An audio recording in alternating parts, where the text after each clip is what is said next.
parties les plus pertinentes. Et en même temps, je vais vous parler un peu de ma chaîne YouTube et du bilan un peu des 2 mois, quasiment, de ma chaîne YouTube.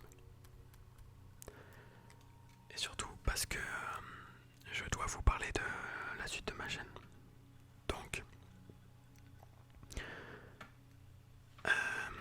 déjà, donc cette partie, je l'ai prise parce que c'est un peu pour vous montrer les limites du deck. Donc je suis contre un chasseur qui a un deck souvent très agressif en arène, grâce à son pouvoir héroïque. Et vous allez voir pourquoi c'est un peu les limites de mon deck, parce que à des moments j'arrive pas à bien détruire les créatures adverses et à poser des créatures assez conséquentes. Et vous allez voir totalement ça dans cette partie. Et c'était ma toute première partie d'ailleurs, qui s'est du coup plutôt mal passée. Vous allez voir. Et donc, comme je disais, je vais vous faire un petit peu un bilan de ma chaîne YouTube. Donc pour l'instant, je crois que je suis sur YouTube depuis le 13 juillet, un truc comme ça. 12 juillet. Ouais, 12 juillet. Et déjà, je voulais vous remercier pour les 43 abonnés. Même si ça peut paraître pas grand chose. Tout le monde dit ça, mais en vrai, imagine-toi juste avec 43 personnes devant toi. Ça fait déjà pas mal, tu vois. Ça fait plus d'une classe d'élèves. Et donc, je voulais déjà vous remercier pour aussi tous les avis positifs, surtout sur ma première vidéo. Je pense notamment à certaines vidéos, surtout la vidéo Icelanders qui a vraiment plu à beaucoup de gens. Et quelques autres vidéos où vous avez vraiment eu l'air d'apprécier. Et surtout beaucoup où vous mettez beaucoup de j'aime. Mais même s'il n'y a pas forcément tout le temps des commentaires, déjà je suis vraiment content de ce que j'ai fait alors que je me lance sans rien y connaître. Je connaissais rien en montage, rien forcément en vidéo non plus. Juste j'avais déjà fait quelques vidéos il y a pas mal de temps.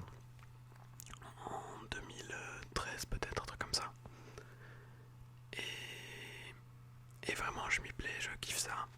D'ailleurs c'est pour ça que j'ai mis pas mal de vidéos pendant les vacances, parce que j'avais le temps. Et que du coup j'ai lancé cette chaîne un peu comme ça, au feeling. J'avais pas grand chose à faire pendant mes vacances. Et du coup je me suis dit je vais lancer cette chaîne. J'écoute de l'ASMR depuis longtemps, je kiffe ça. Autant faire profiter les autres. Et donc au départ je savais même pas faire des miniatures et tout. Et petit à petit maintenant je commence à réussir à faire des trucs dont je suis assez fier. Même si c'est pas non plus encore de la qualité maximum. Et que j'ai encore plein de trucs à améliorer.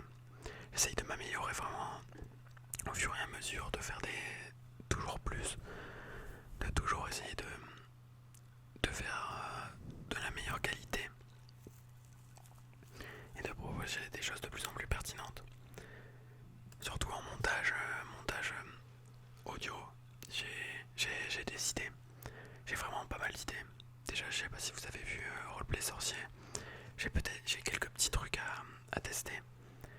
Et notamment dans cette vidéo où j'ai testé quelques petits trucs en montage audio. Et montage vidéo aussi, je m'y connaissais pas du tout. Je commence petit à petit à maîtriser quelques petits trucs vraiment basiques. Mais petit à petit, ça viendra, je suppose.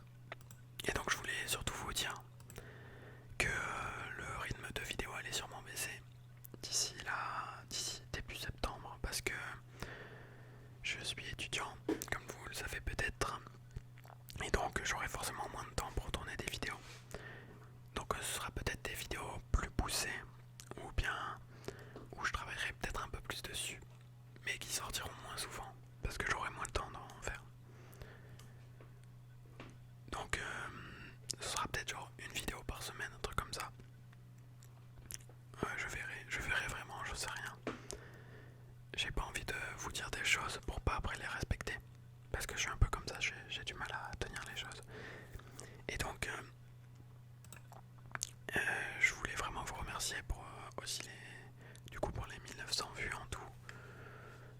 c'est 43 abonnés et c'est j'aime. Même si pour l'instant ça se développe assez faiblement. Enfin je parle surtout au niveau abonnés. Après je m'en fous un peu, mais c'est vrai que niveau abonnés c'est très très aléatoire. Je monte pas très rapidement. Mais bon, après je m'en fous un peu, c'est pas grave. Mais bon, ça fait chier quand même que parfois j'ai des vues, mais les gens s'abonnent pas forcément. Mais bon, c'est la vie. Ce qui m'étonne dans le système YouTube là, c'est que, je vais vous parler franchement, c'est que je trouve ça vraiment super étrange. À certains moments, enfin surtout, pourquoi à certains moments, certaines vidéos font plus de vues, d'autres moins. Alors que parfois je travaille plus sur certaines vidéos, elles font très peu de vues. D'autres, je les poste comme ça sans vraiment réfléchir. Et elles font des vraiment bonnes stats pour ma chaîne. Ça reste un peu flou pour moi, surtout la troisième vidéo qui a vraiment bien marché. Sans vraiment que je sache pourquoi.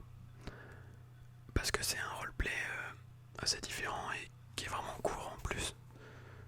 Et surtout que j'étais vraiment pas à l'aise sur celui-là et il a vraiment bien marché, c'est la vidéo la plus vue de ma chaîne. Et donc je m'interroge un peu sur le système de YouTube. Donc après je sais très bien que je connais un peu quand même YouTube, ça fait super longtemps que je regarde, je sais très bien que c'est un peu comme ça. C'est pas forcément prévisible et qu'il y a certains mots-clés, certains styles qui font que ça va plus peser d'un coup sans forcément qu'il y ait de raison. Comme par exemple la vidéo sur Waven qui a bien marché, je pense, parce que c'était un nouveau jeu et que les gens cherchaient à savoir ce que c'était. Et donc du coup c'est pour ça qu'elle a bien été référencée sur YouTube, etc. Et donc voilà, je voulais vous faire part de ce phénomène qui fait que c'est un peu compliqué du coup d'y retrouver. Parce qu'on sait plus trop vraiment ce qui va vraiment plaire. Même si on n'est pas là pour... Enfin perso je suis pas là pour forcément faire des vues, mais c'est toujours plus cool quand c'est apprécié. Et quand tu sais ce que les gens veulent. Donc parfois c'est un peu compliqué de s'y retrouver, de savoir ce qui est le mieux à faire pour que ça plaise.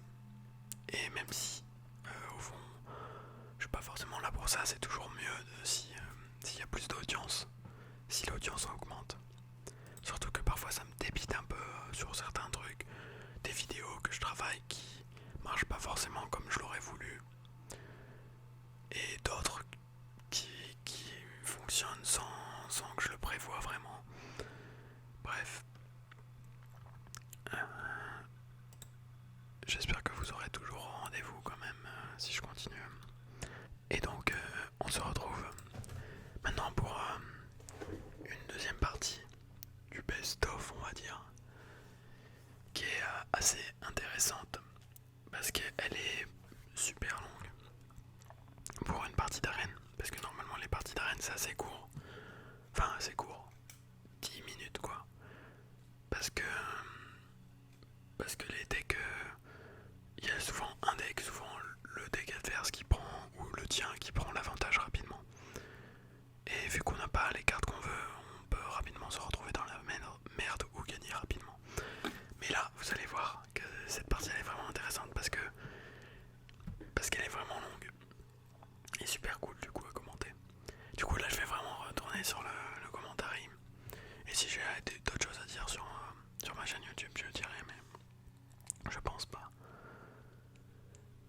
Et donc je sais pas combien de games je vais faire encore, je vais essayer de voir après les autres games s'il y en a des intéressantes, d'autres. Mais celle-là, je pense que c'était essentiel de la montrer. Donc j'étais à 2 victoires déjà, et une défaite, du coup la défaite que je vous ai montrée.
avec son pouvoir héroïque, il peut détruire ma carte.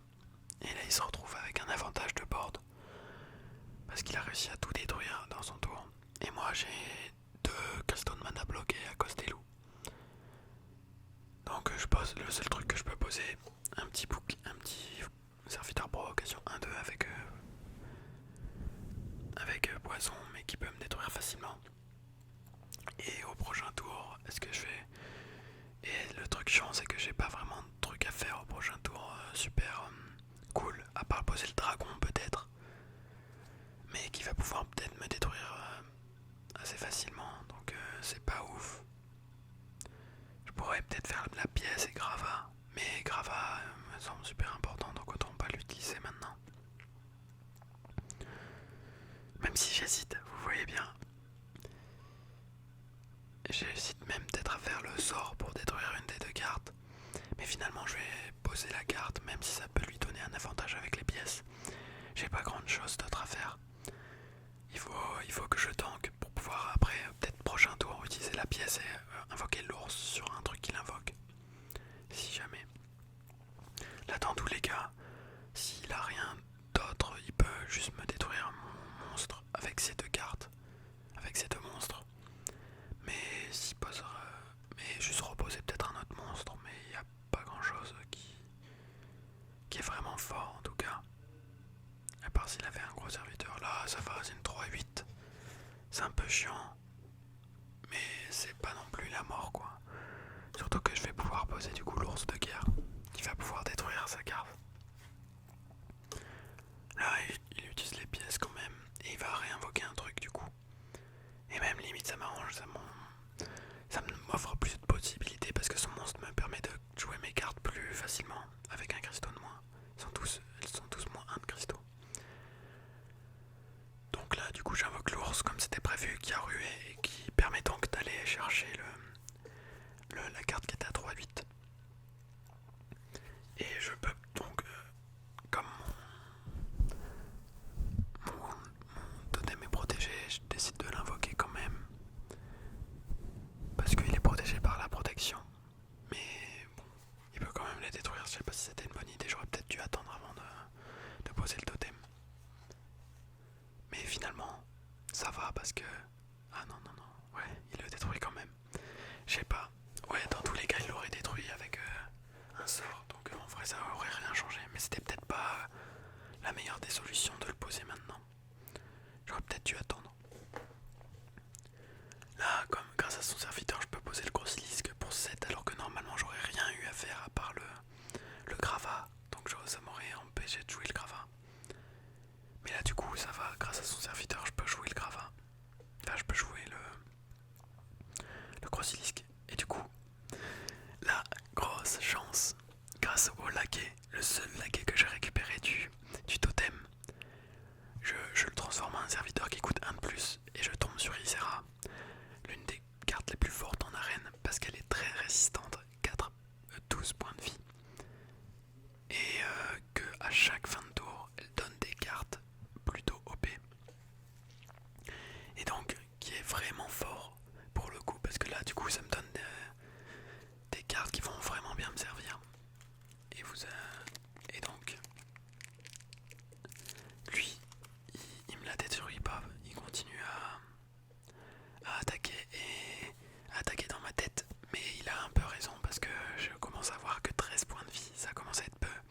Lui, il a un sort, il a le cube, donc quand j'aurai détruit le cube, ça va invoquer des copies de son autre monstre. Donc je suis vraiment mal barré. Mais j'ai Ysera qui me crée des cartes chaque tour et dont des cartes qui vont vraiment pouvoir m'aider si elle la détruit pas. Et donc là, du coup j'ai invoqué le Grossilisque que j'imagine pouvoir remonter avec le Grava si jamais j'en ai besoin. Et dans ma tête, je suis en mode c'est trop bien parce que je peux remonter le Grossilisque pour le rejouer et réinfliger les 5 points de dégâts. Mais aussi je peux, si jamais il blesse Ysera, mais il l'achève pas, je peux aussi la remonter. Mais je commence à perdre vraiment beaucoup de vie. Donc c'est compliqué.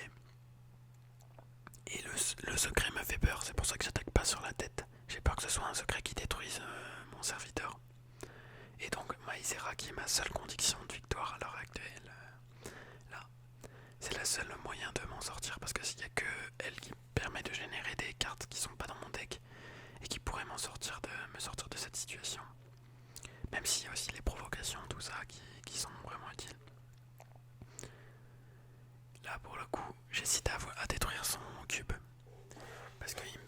permet de sortir toutes les cartes qu'il y a à enfin de me débarrasser maintenant des copies des serviteurs qu'il y a à l'intérieur. Parce qu'en fait le cube il détruit un serviteur mais après il les réinvoque en double quand, quand on le détruit. Donc là finalement je suis rassuré, c'est pas. Je sais ce que c'est le sort qui. Enfin le secret qu'il avait mis. Et c'est pas ce que je pensais. C'est pas le. Ça ne va pas me détruire Ysera. Et donc je continue à créer des cartes avec Ysera.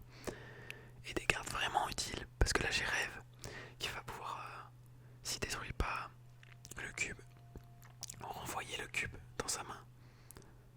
Mais là du coup il va le détruire parce que j'ai commencé à l'affaiblir. C'était peut-être pas la meilleure des options. Pour le coup.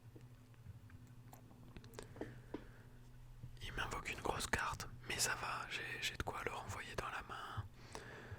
Je suis tranquille. Et donc là, encore une fois, je suis tranquille parce que ma Ysera reste protégée. Et c'est ce qui importe le plus. Et donc j'hésite à invoquer Grava parce qu'il sera plus forcément utile après. Vu que j'ai plus le Grossilisk pour le remonter dans la main. Donc je sais pas trop quoi faire. Et je crois que je vais faire des erreurs là. Là déjà, je sais pas si c'était le meilleur choix de remonter sans Croton. Parce que, quoique en vrai c'est pas mal, parce que ça me permet de commencer à le frapper lui. Alors j'étais vraiment mal, mais là j'ai l'impression de. Je me dis que je peux peut-être remonter encore. Parce que juste grâce à Ysera qui détruit pas, du coup j'ai une value infinie sur toutes les cartes qu'elle me donne. Dont C7-6, vraiment cool. Et Cauchemar aussi qui me permet de faire +5/+5 jusqu'à la fin du prochain tour. Et dont aussi il y a d'autres cartes qui peuvent vraiment être utiles à récupérer sur Ysera. Donc là c'est bon, il se décide de réinvoquer ces 5-4. Vraiment chiante. Et il m'invoque toujours des cartes assez balèzes. Donc je me dis que c'est pas fini, c'est pas gagné encore. Malgré le fait que j'ai une grosse value, lui il continue à m'invoquer des trucs et à se débattre. Donc c'est vraiment chaud. Et c'est vraiment serré, surtout que moi j'ai vraiment plus beaucoup de points de vie. Il suffit que je laisse passer une fois et j'ai perdu.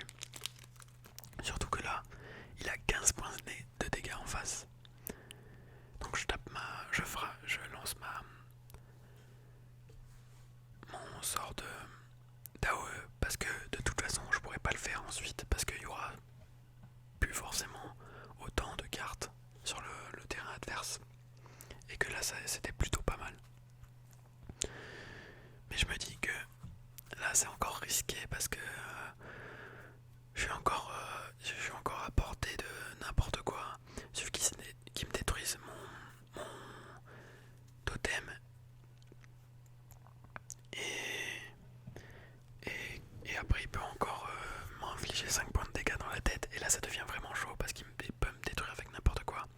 C'est pour ça que je décide d'utiliser Cauchemar pour pouvoir détruire vraiment un de ces monstres et qu'il n'en reste qu'un seul. Et que du coup il tape dedans, il soit obligé de taper dedans pour passer et donc me protéger de 5 des dégâts qu'il devait m'infliger. Et au final je pense que c'était le bon choix parce que là du coup ça me met ça me met hors de portée de tout ce qui est boule de feu qui inflige 6 points de dégâts directement dans la tête. Enfin qui peut infliger 6 points de dégâts directement dans la tête ou des trucs comme ça.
soit à nouveau à 12 points de vie. Donc là je pense que dans la tête de l'adversaire, il a quasiment forcément perdu là. Parce que j'ai un board vraiment solide. Il a plus grand chose en main. J'ai une provocation, j'ai de quoi me heal encore grâce au râle d'agonie de la carte provocation. Et du coup je suis vraiment bien. Et je trouvais cette partie vraiment intéressante du coup pour ça. Parce que Isera, sur le hasard, j'ai réussi à choper Isera, qui est resté sur le terrain et qui m'a sauvé la partie. Qui a littéralement gagné la partie à elle toute seule. Il l'a pas détruite. Du coup, et il a pas essayé de l'endommager. Et du coup, j'ai vraiment pu continuer à avoir des cartes alors que j'étais un peu épuisé en termes de ressources. J'avais plus grand chose à mettre sur le terrain. Et ça m'a permis de continuer à taper et du coup de gagner. Alors que j'étais vraiment mal en point, que j'avais plus beaucoup de points de vie, qu'il avait plein de cartes encore à jouer. Et moi plus grand chose. Donc voilà, c'est pour ça que je trouvais cette partie vraiment intéressante. A tout de suite pour une prochaine partie. Yo, du coup on se retrouve pour une partie où je suis en 5-2 contre un démoniste explodé. Et je vous propose cette partie parce que ça change un peu, c'est une nouvelle classe. Et aussi parce que il se passe un truc stylé aussi. Et c'est pour ça que je vous la propose.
se déroule vraiment au mieux, car à chaque fois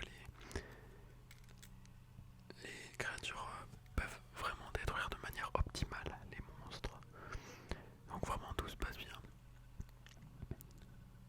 Même s'il arrive quand même à se défendre et à chaque fois réinvoquer en ayant plus de cartes que nous. Pour l'instant ça se passe bien parce qu'à chaque fois on arrive quand même à garder l'avantage du terrain. Excusez-moi.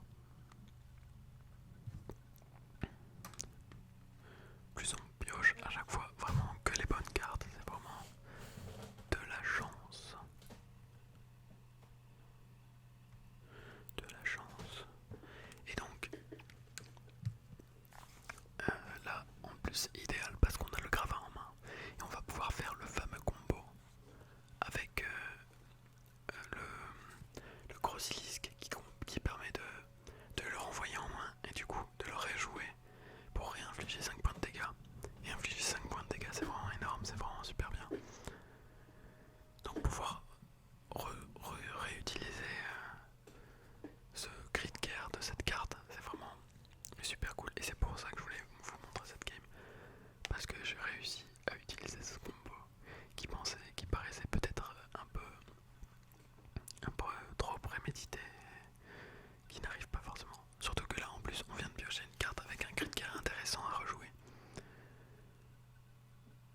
Mais là en plus elle a perdu des points de vie, donc elle va revenir en main avec tous ses points de vie. Et on va pouvoir la rejouer avec tous ses points de vie. Il a une 5-1, c'est nickel. On va pouvoir faire un tourbillon de sable pour pouvoir détruire la créature adverse. Et maintenant renvoyer en main les deux autres créatures pour pouvoir réutiliser plus tard leur cri de guerre. Même je décide de le réutiliser maintenant pour lui mettre vraiment la pression, pour lui dire et au prochain tour t'es mort, parce qu'on a 7 plus 5 qui égale à 12 points de vie, donc c'est points de vie à l'adversaire.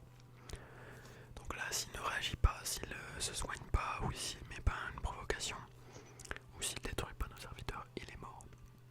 Il arrive à détruire un de mes serviteurs, et en plus il utilise l'effet d'une de ses cartes qui permet de réinvoquer une autre carte.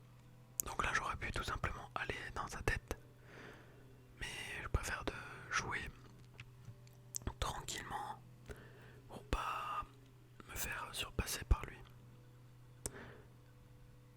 Donc tranquillement je vais poser une provocation, je vais détruire sa carte 3-5 vraiment j'ai pas besoin je peux prendre mon temps, j'ai l'avantage et pas me précipiter, parce que si je me précipite à vouloir taper directement dans la face et qu'après il arrive à me détruire ma créature, j'étais mal parce que j'avais pas forcément de points directs. Donc je préférais jouer tranquillement, on sait jamais, on attend de voir et peut-être qu'on arrivera à le tuer au prochain tour. Malheureusement, du coup à chaque fois il arrive à profiter de son effet, donc il invoque des cartes qu'il aurait peut-être pas. Mais encore une fois, cette partie c'est vraiment beaucoup de chance. On pioche toujours ce qu'il faut. Il y a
forcer à réagir.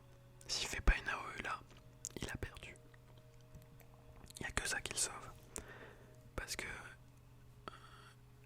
autre chose, il n'y a pas, à part s'il fait beaucoup de sorts, mais il a que 2 cartes en main. C'est vraiment trop compliqué pour lui de tout détruire ce qu'il y a sur le board, et surtout qu'il a plus assez de points de vie pour se protéger suffisamment. Donc là ça sent la fin pour lui. Encore une fois, désolé pour le bruit.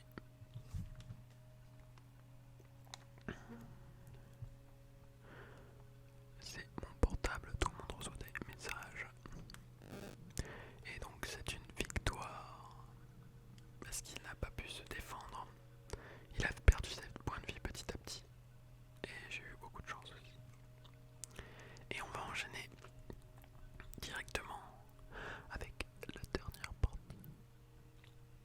Pourquoi dernière? Parce que là je vais perdre cette partie.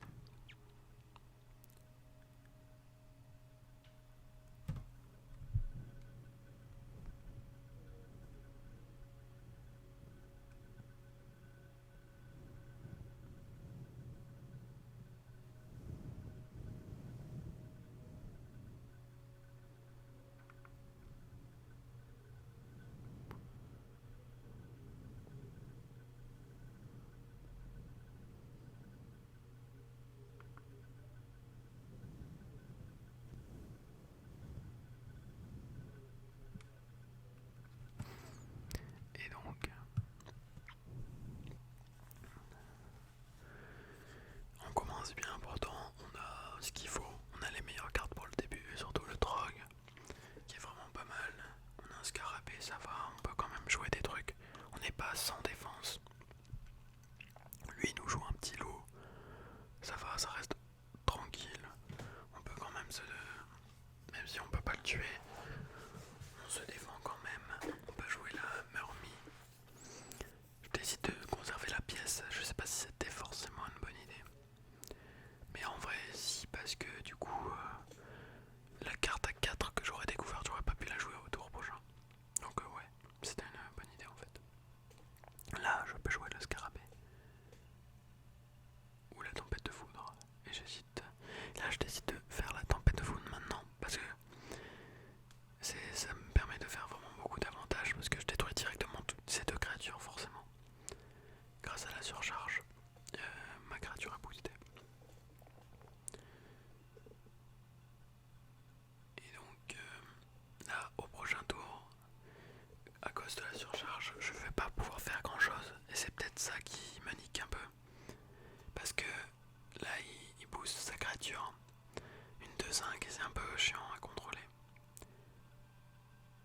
Donc le seul play de disponible, c'est soit refaire des taunts, soit faire le Scarabée doré qui est une 2-2 qui en plus lui il a une classe qui permet de soigner ses créatures. Donc il peut facilement soigner sa créature, et donc faut pas lui laisser des créatures trop facilement détruisables. Mais là je décide quand même de faire ça pour trouver une solution pour détruire sa créature. Mais en fait c'était peut-être mieux de faire l'esprit farouche, même si ça me niquait encore 2 points de mana au prochain tour. Parce que là du coup à chaque fois sa carte elle survit. Elle survit. Et moi j'arrive pas à reprendre l'avantage, malgré le fait que j'invoque des choses à chaque tour et que j'ai pas de tour vraiment mort. J'hésite entre invoquer une 5-5 et trade maintenant la 3-2. Je décide de trade la 3-2 parce que comme ça me libère de la place sur le terrain, c'était peut-être mieux. Et surtout qu'une 4-4 et une 5-5 c'est quasiment la même chose. Il n'y a qu'un point d'attaque de différence. Donc autant mettre une 4-4 qui permet de faire un trade après. Donc là malheureusement il a vraiment tout ce que je veux pas. Il arrive encore à garder sa carte qui est sur boost. Donc ça veut dire que si la heal, elle a vraiment beaucoup de points de vie, elle est vraiment très difficile à passer. même si pour l'instant il n'y a que 3 points d'attaque, c'est vraiment pas une grosse menace, mais c'est une carte qui reste quand même. Heureusement j'ai mon escargot qui permet de la tuer, mais elle m'aura causé du tort cette carte. Et donc je suis à 6-2, malheureusement. Ça va être compliqué.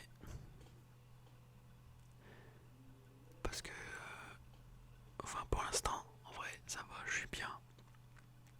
Là, vraiment, je suis bien. J'ai réussi à me remettre, à détruire sa carte vraiment chiante. Il y a juste une petite 1-1, même si elle détruit, même si elle a la poison, elle est pas vraiment chiante, je peux la détruire. Il m'invoque pas des trucs de ouf. Donc pour l'instant, ça va, je suis encore bien. Surtout que j'ai repris l'avantage sur le board. Donc comment est-ce que ça va basculer? Déjà, ça, c'est vraiment une carte qu'il a récupérée, qui est vraiment dure à encaisser parce que c'est vraiment fort de réinvoquer une 3-5 pour 4 et surtout une 3-5 avec réincarnation. Donc il faut taper 2 fois de temps. C'était vraiment une bonne pioche pour lui. Surtout que j'ai encore plein d'autres trucs que j'ai envie de détruire. Autre truc gênant. Donc c'est un peu chiant, mais pour l'instant ça reste correct, je suis pas dans la merde. On se débat pour avoir le board, le terrain, et je me défends. J'ai repris le terrain, bien que j'ai perdu des créatures. Donc pour l'instant ça va, il n'y a toujours pas de problème. J'ai un bon terrain, lui il a plus qu'une créature 2-2, donc ça me va. Docteur Alpha.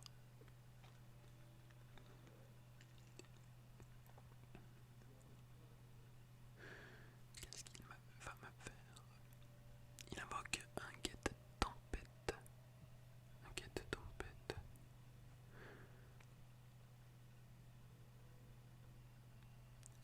Et du coup, ouais, ça c'est vraiment une carte chiante parce que ça a beaucoup de points de vie. Donc je dois taper 2 fois. Je dois détruire 2 créatures pour aller la détruire. Donc pour moi c'est vraiment un problème. Mais après, ça va parce que derrière j'ai des grosses créatures qui m'attendent. J'ai une 7-7 et une 5-5. Donc je me dis que ça va encore. Là j'hésite. Je pense que le mieux c'est de détruire la 4-8. Parce qu'après s'il la booste c'est un enfer. Donc c'est ce que je me décide à faire. Il reprend l'avantage sur le terrain. Mais j'ai pas joué mes créatures. Donc ça va, j'ai toujours l'avantage sur le terrain. Je suis encore très bien. Et il arrive à chaque fois à invoquer des trucs chiants. Mais je m'en sors. Pour l'instant je m'en sors. En plus je peux utiliser au prochain tour Grava pour réinvoquer une 5-5. Donc je suis vraiment bien.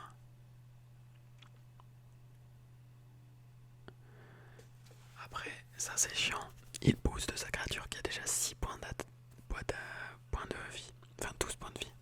Maintenant. Et tout. Du coup 12-12. Donc c'est un peu chiant parce que ça fait beaucoup de dégâts. Après je viens de piocher une provocation. Je peux peut-être la défendre. Donc ça va. Tant que je prends pas les 12 points de dégâts en tête, ça va. Je me défends. Donc c'est ce que je vais faire. Là je réinvoque la gloire du peuple. Et là merde. Là je me dis merde putain. Du coup en fait j'ai plus assez de mana pour invoquer la provocation. Ce qui fait qu'il va pouvoir attaquer directement dans ma tête. Et me faire très mal. Et m'infliger 15 points de dégâts directement. Mais si j'arrive à lui détruire sa carte, je suis toujours bien. C'est ce que je me dis. Le problème, c'est qu'il me détruit toutes mes grosses cartes petit à petit. Donc, ça va être compliqué. Il faut vraiment que je me défende à chaque tour. Que je me batte pour pas perdre